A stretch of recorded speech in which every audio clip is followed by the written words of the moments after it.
더불어민주당이 민생 법안과 현안을 처리해야 한다고 요구해서 어제부터 3월 임시국회가 소집됐죠.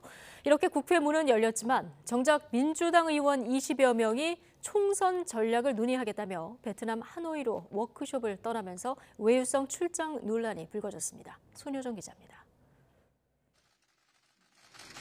3월 임시국회 시작을 두고 여야는 첨예하게 맞섰습니다. 민주당은 민생 현안이 산적해 있다면서 1일 시작을 주장했고 국민의힘은 이재명 대표 방탄을 위한 것 아니냐며 6일이나 13일부터 열자고 주장했습니다. 원칙대로 여당이라면 국회법에 의거하고 하루라도 더 일해야 한다고 하는 그런 입장으로 나오는 것이 마땅하지 않겠어요. 3월 6일이나 13일부터 열어도 법안 처리하는데 지장이 없습니다. 결국 민주당 주장대로 1일부터 임시국회가 시작됐는데 하루 만에 민주당 의원 20여 명이 무더기로 베트남 하노이로 출국했습니다.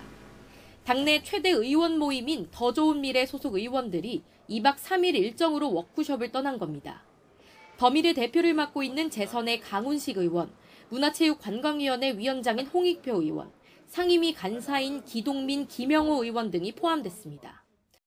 더미래 대표 강훈식 의원실은 지난 연말부터 당의 진로와 총선 준비 등을 논의하기 위해 예정됐던 일정인데 수차례 미뤄지다 진행된 것이라고 설명했습니다.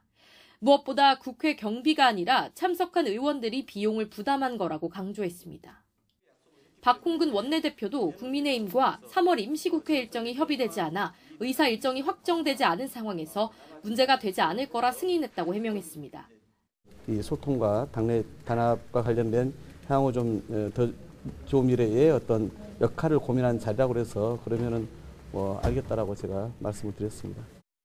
국민의힘은 강하게 비판했습니다.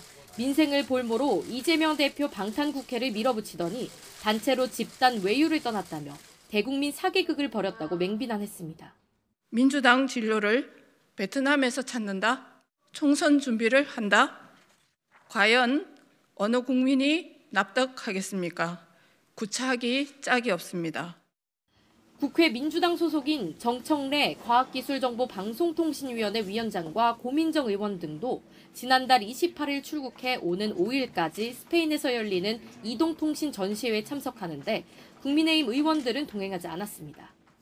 민주당 내부에서도 당내 갈등이 격화하는 시기에 그것도 민생을 이유로 1일부터 임시국회를 열었는데 무더기로 의원들이 해외로 워크숍을 떠난 건 부적절하다는 지적이 나옵니다.